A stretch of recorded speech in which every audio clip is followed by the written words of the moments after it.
주 예수님의 은혜가 함께 하시기를 빕니다. 오늘도 여러분 모두 좋은 하루 되시기를 바랍니다. 그러면 사도신경으로 신앙을 고백하심으로 5월 4일 아침 예배를 드리겠습니다. 나는 전능하신 아버지 하나님 천지의 창조주를 믿습니다. 나는 그의 유일하신 아들 우리 주 예수 그리스도를 믿습니다. 그는 성령으로 잉태되어 동정녀 마리아에게서 나시고 본디오 빌라도에게 고난을 받아 십자가에 못 박혀 죽으시고 장사된 지 사흘 만에 죽은 자 가운데서 다시 살아나셨으며 하늘에 오르시어 전능하신 아버지 하나님 우편에 앉아 계시다가 거기로부터 살아있는 자와 죽은 자를 심판하러 오십니다. 나는 성령을 믿으며 거룩한 공교회와 성도의 교제와 죄를 용서받는 것과 몸의 부활과 영생을 믿습니다. 아멘. 오늘 읽으실 하나님의 말씀은 역대상 10장부터 12장까지의 말씀입니다. 그리고 이 시간에는 역대상 10장 13절과 14절 그리고 11장 9절의 말씀을 읽겠습니다.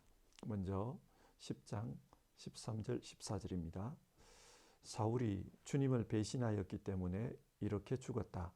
그는 주님의 말씀을 지키지 않았고 오히려 점쟁이와 상의하여 점쟁이의 지도를 받았다. 그는 주님께 지도를 받으려 하지 않았다. 그래서 주님께서 그를 죽이시고 그의 나라를 이새의 아들 다윗에게 맡기셨다. 이어서 11장 9절입니다. 만군의 주님께서 다윗과 함께 계심으로 다윗이 점점 강대해졌다. 아멘. 오늘은 역대상 10장부터 12장까지의 말씀을 가지고 설교를 하려고 합니다. 역대기의 말씀은 이미 사무엘 상하나 열왕기 상하에 나왔던 그런 내용을 다루고 있습니다. 그렇기 때문에 사건의 내용만 보면 별로 새로운 것이 없습니다.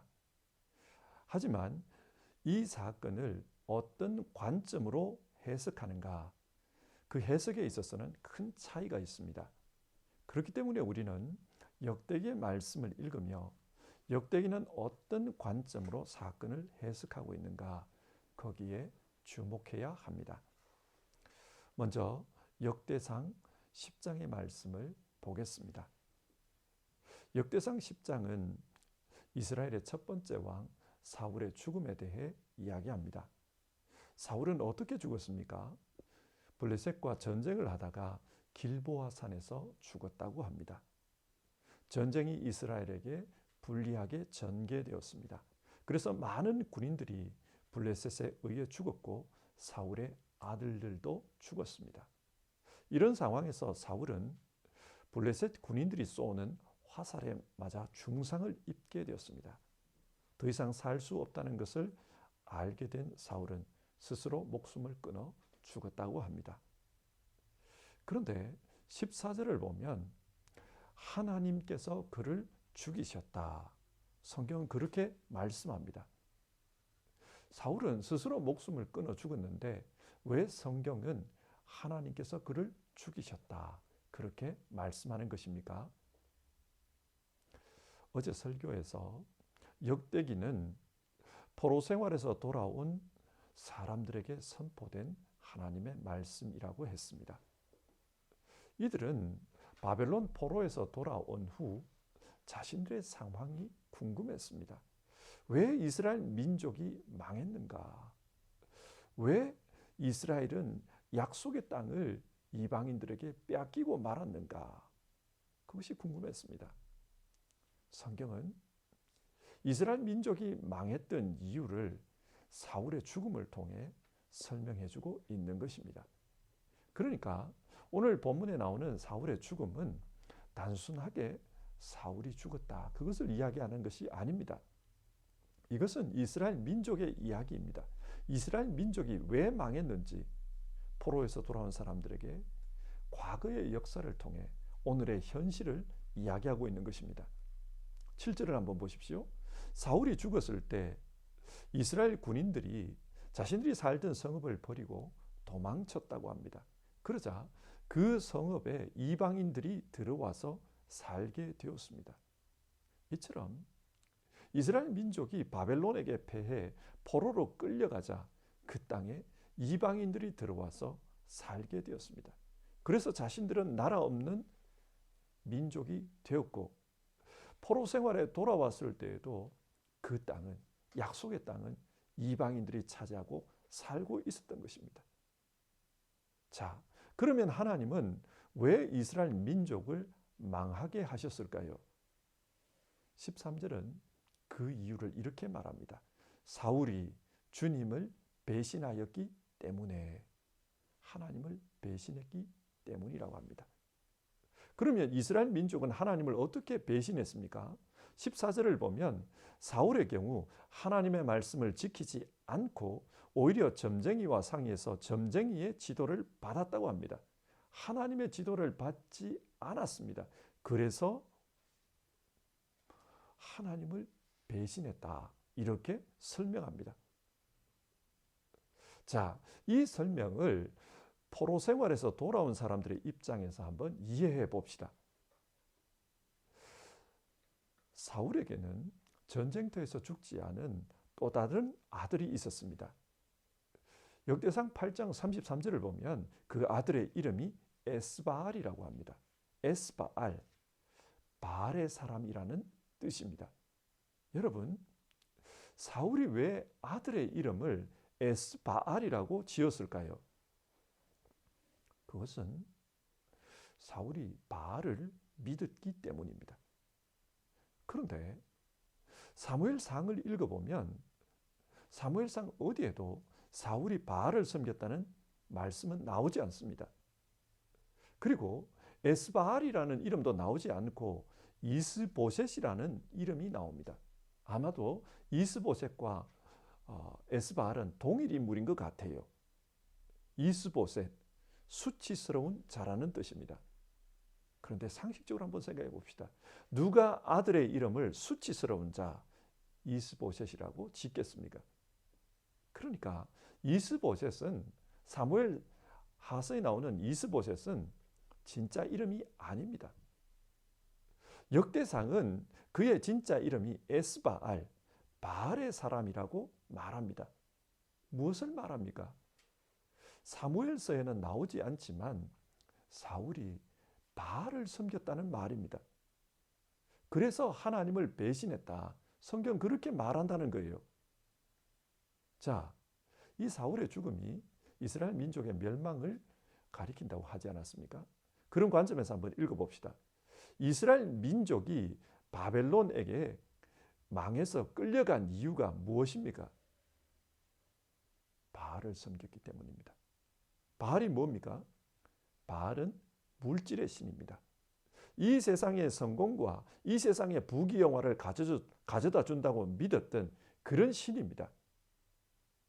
그러니까 이스라엘 민족은 하나님을 믿으면서도 동시에 세상 사람들의 성공과 세상 사람들의 부귀영화가 부러워서 바알을 섬겼던 것입니다.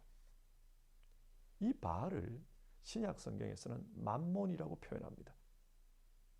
예수님은 사람들에게 한 종이 두 주인을 섬길 수 없다, 하나님과 맘몬을 동시에 섬길 수 없다, 그렇게 말씀하셨습니다. 하지만 역사 속에서 이스라엘 민족은 하나님과 맘몬을 동시에 섬겼던 것입니다. 그래서 어떤 때는 하나님에게, 어떤 때는 맘몬에게 예배하면서 그렇게 살았습니다. 그러다가 망한 거라는 말입니다. 오늘 성경은 이 이야기를 통해 사울이 하나님을 배신했다, 그의 아들이 바알의 사람이라는 뜻의 에스바알이다, 이 말을 통해서 우리에게 이스라엘이 왜 망했는지를 들려줍니다.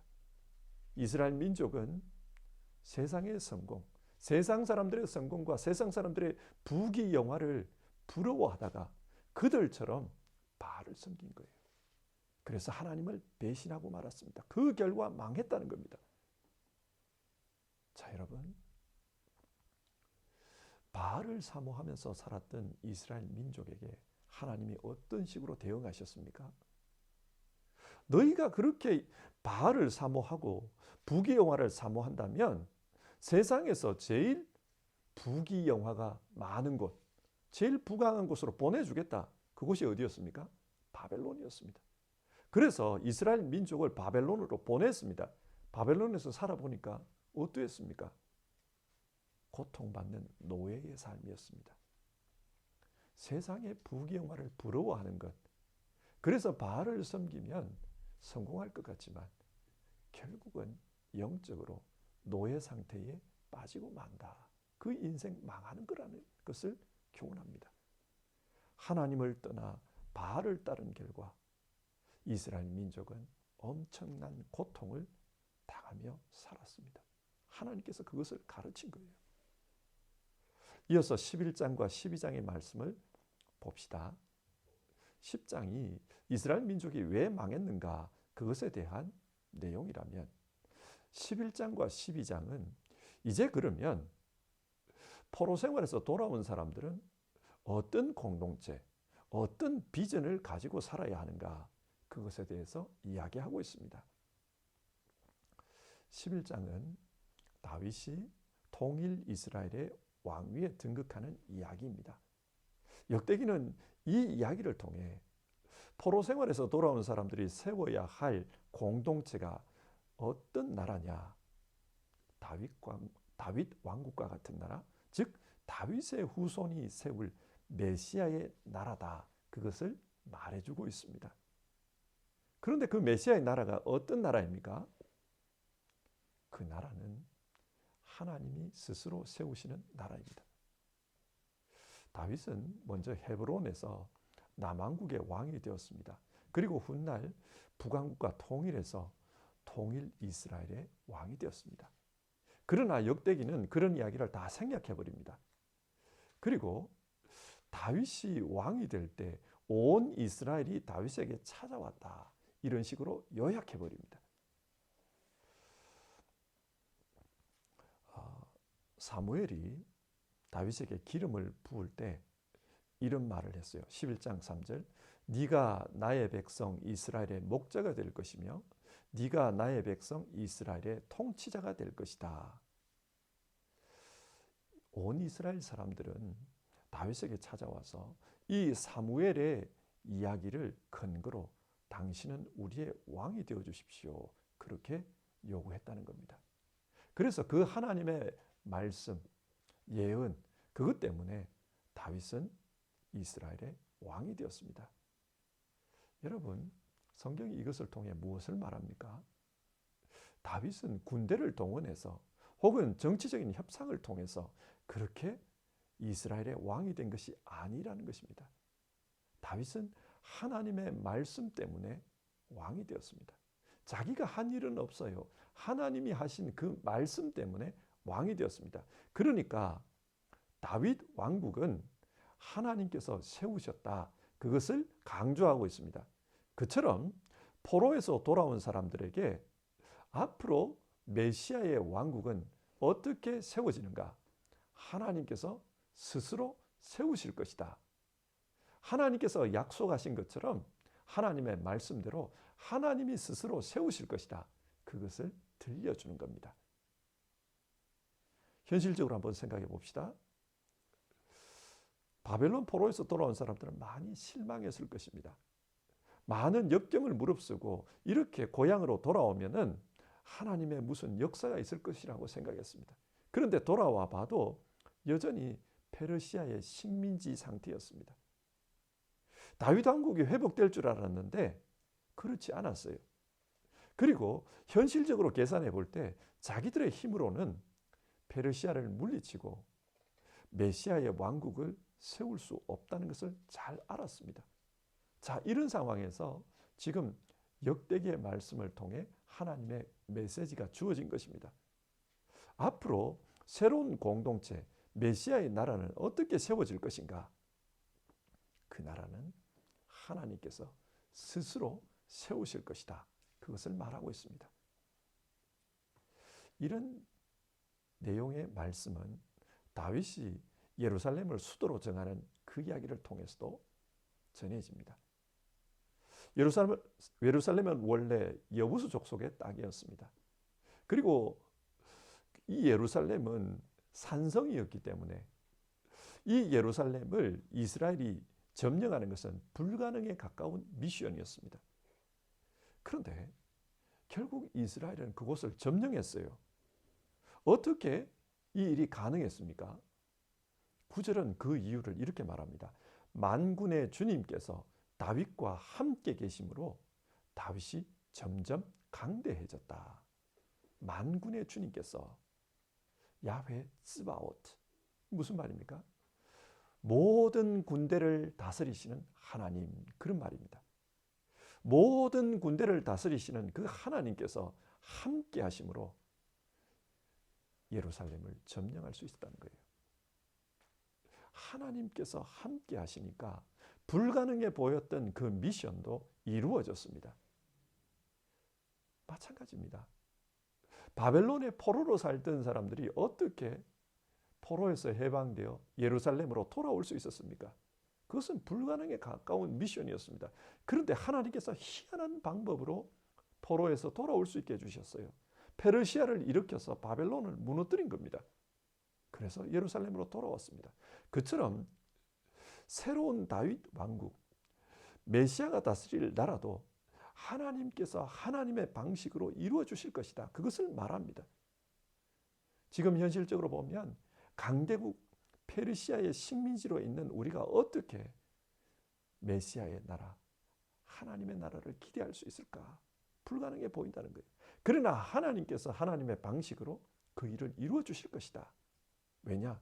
야훼 츠바오트, 만군의 주님께서 주님의 군대로 그 일을 하실 것이다. 그것을 말합니다. 그리고 10절 이하에서는, 11장 10절 이하에서는 하나님께서 다윗에게 어떤 방식으로 일했는지 그것을 들려줍니다. 10절에서 25절을 보면, 10절에서 25절을 보면 다윗 왕국을 일으켜 세운 다윗의 용사에 대한 기록이 나옵니다. 11절 야소보암 이야기가 나오는데요. 이 야소보암은 창으로 300명과 싸워 이겼다고 합니다. 무슨 말입니까? 1대 300으로 싸워서 이긴 겁니다. 그는 괴력의 사나이입니다. 13절과 14절 엘르아살이 나옵니다. 엘르아살 역시 혼자 힘으로 블레셋 군대를 물리쳤다고 합니다. 기적적인 일입니다. 그리고 20절 아비새 역시 혼자 300명을 상대해서 이겼다. 그런 이야기가 나오고요. 22절 브나야는 골리앗같이 큰 이집트의 거인을 막대기 하나로 쳐 죽였다는 겁니다. 뿐만 아니라 구덩이에 빠진 사자를 맨손으로 때려 죽였다. 무슨 말입니까? 이들은 모두 슈퍼맨 같은 사람들입니다. 인간적으로는 이해가 안 되는 그런 대단한 힘을 가진 사람들입니다. 하나님께서는 하나님의 나라가 이루어지도록 이런 돕는 사람들을 보내주셨습니다. 다윗에게. 그처럼 하나님의 능력으로 무장한 그런 사람들을 보내줄 것이라는 것입니다. 그래서 하나님께서 하나님의 방식으로 하나님 나라를 이루실 것이다. 그러니 현실에 실망하지 말고 하나님을 믿고 의지하는 가운데 하나님 나라가 이루어질 것이라는 소망을 가지라는 말입니다. 이어서 11장 26절에서 47절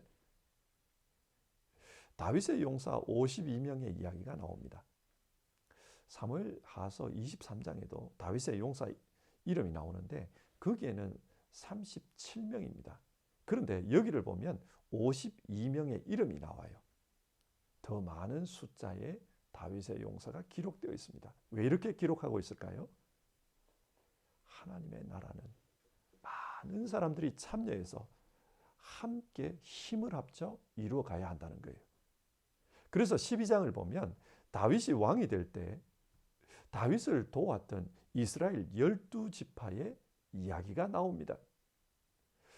그 12지파로부터 부름받은 이들, 선택된 이들이 다윗에게 힘을 보탰다는 거예요.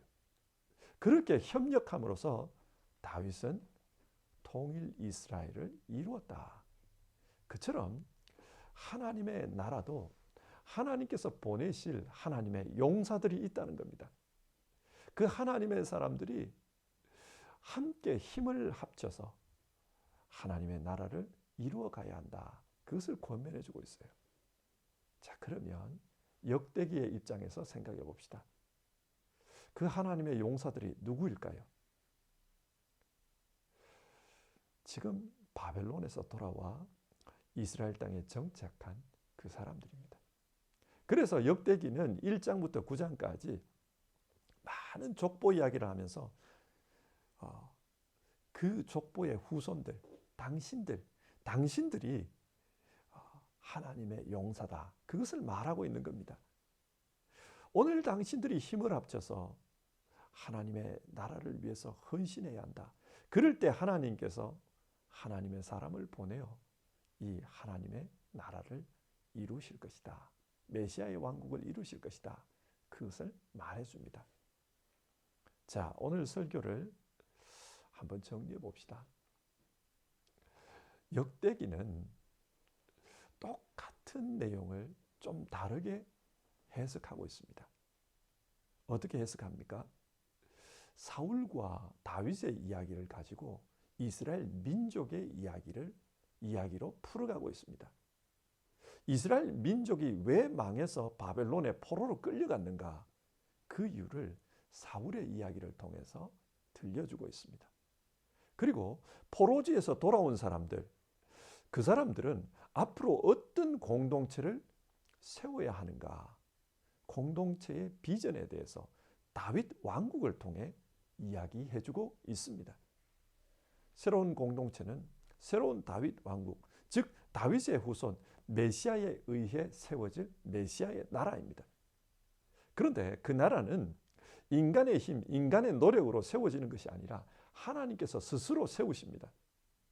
하나님께서 하나님 나라를 세우시기 위해서 하나님의 사람을 보내주십니다. 여러분, 그분이 누구입니까? 그분은 예수님입니다. 예수님께서 이 땅에 오심으로 그 예수님의 사람들, 예수님의 제자들을 통해서 하나님의 나라를 이루어 가신다는 거예요. 그 이야기가 사도행전에 기록되어 있습니다. 예수님께서 하나님 나라를 가져왔습니다. 그리고 그 예수님께서 승천하신 후에 예수님의 영, 하나님의 영, 성령을 보내주셨고, 그래서 그 성령을 통해 예수님의 사람들, 그 사람들에게 능력을 주십니다. 그래서 그 능력을 받은 사람들이 주님의 용사가 되어서 주님의 나라, 교회, 하나님의 나라를 세워가는 이야기가 사도행전에 기록되어 있습니다. 자, 이 말씀을 오늘 우리 현실에서 한번 생각해 봅시다. 여러분, 성경은 오늘 이 말씀을 통해서 우리에게 어떻게 살라고 교훈합니까? 우리는 매년 대림절을 지킵니다. 대림절은 주님께서 다시 오실 것을 기다리는 절기입니다. 주님께서 하나님 나라를 가지고 다시 오실 것을 우리가 기다리는 절기입니다. 주님께서 하나님의 나라를 우리 가운데 가지고 오십니다. 여러분, 그것을 믿습니까? 우리가 소망하는 공동체는 바로 주님께서 가지고 오실 그 하나님 나라입니다. 그런데 이 하나님 나라는 우리의 힘, 우리의 노력으로 이루어지는 것이 아닙니다. 공산주의자들은 혁명을 통해서 인간이 유토피아를 만들 수 있다고 생각했습니다. 그러나 하나님의 나라는 그런 식으로 절대 이루어지지 않습니다. 하나님의 나라는 하나님께서 직접 세우십니다. 어떻게 해요? 주님께서 지금도 살아계십니다. 부활하신 주님께서 지금도 살아계셔서 이 땅을 다스리십니다. 하나님의 보좌 우편에서 이 땅을 다스리고 계십니다. 그리고 그 주님께서 성령을 보내주셔서 주님의 보혜사를 보내주셔서 지금도 일하고 계십니다. 그래서 우리 가운데 하나님의 나라, 하나님의 공동체가 세워지게 하십니다. 우리 개인적으로 보면요, 우리의 10년 가운데 하나님의 나라가 이루어지게 하십니다. 그리고 우리가 살아가는 이 세상 가운데 교회를 통해서, 사회를 통해서 하나님의 나라가 이루어지도록 주님은 지금도 그렇게 일하고 계십니다. 우리가 살고 있는 세상, 이 세상을 보면 때로는 한숨이 나올 때가 있어요. 세상이 점점 좋아지는 것 같기도 한데 더욱 악해지고 더 주님을 부정하는 그런 경향성을 띠는 것을 봅니다. 여러분, 이성이 발달하고 과학이 발달하면서 이성적으로 검증되지 않고 과학적으로 증명되지 않는 것은 다 부정해버립니다. 그러는 가운데 하나님도 부정하고 예수님도 부정하며 성령의 역사도 믿지를 않습니다. 자, 이런 시대에 주님은 우리에게 무엇을 기대하실까요? 주님은 지금도 성령을 통해서 일하고 계십니다. 그 성령을 통해서 일하시면서 하나님의 뜻, 하나님 뜻이 무엇입니까? 하나님 사랑, 이웃 사랑, 하나님의 사랑과 공의가 이루어지는 그런 공동체, 그런 세상이 되기를 원하십니다. 그래서 마침내는 최종적으로는 새하늘과 새 땅이 이루어지게 하실 것입니다. 그런데 지금 이 땅, 우리가 살고 있는 이 땅에서 성령을 통해서 지금도 일하고 계십니다. 하나님의 뜻이 이루어지기를 원하시며 일하고 계십니다. 이 땅에서 살고 있는 우리는 그 하나님의 일하심에 동참해야 할 하나님의 용사라는 겁니다. 그 하나님의 일하심에 협력해야 할 하나님의 용사라는 것을 기억하라. 우리에게 그것을 말해줍니다. 그래서 하나님의 나라를 위해서 부름받은 자임을 알고 하나님의 용사로서 성령의 일하심에 동참하라. 우리에게 그것을 말씀해 줍니다. 여러분, 우리가 이 땅에 존재하는 이유는 하나님의 용사로 살기 위해서입니다. 하나님의 용사로서 하나님의 일하심에 동참해서 하나님의 나라를 이루어가기 위해서입니다. 오늘 성경은 하나님 앞에 쓰임받았던 다윗과 버림받았던 사울을 예로 보여줍니다. 우리는 어떤 사람이 될 것인가? 성경은 우리에게 묻고 있습니다. 우리 모두는 하나님께 쓰임받는 하나님의 용사 다윗과 같이 되기를 주님의 이름으로 축원합니다. 이 시간 함께 찬송하고요, 기도하도록 합시다. 찬송가는 357장 주 믿는 사람 일어나, 우리 1절 부르고요 같이 기도하겠습니다.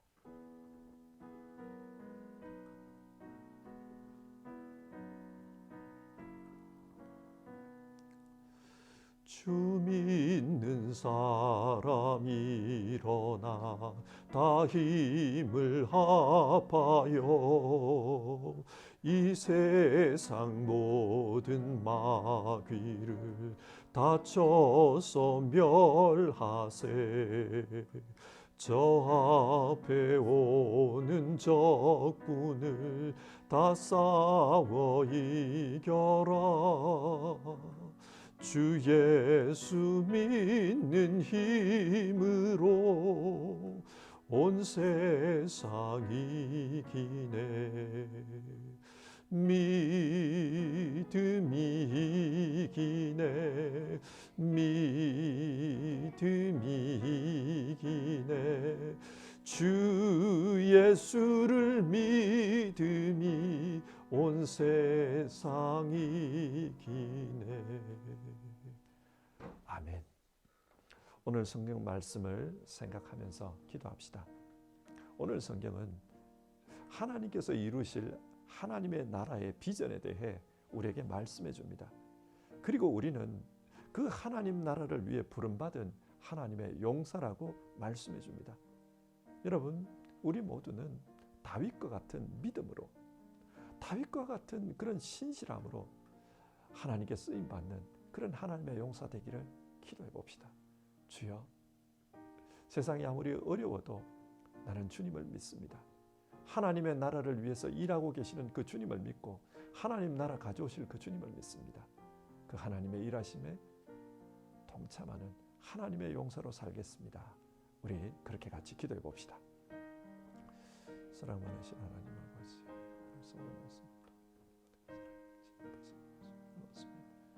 하나님은 일하고 계십니다. 주님,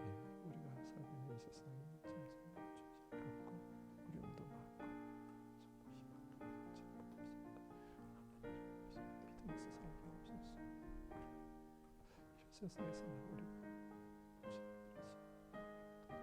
주님 일어서 하게 없어서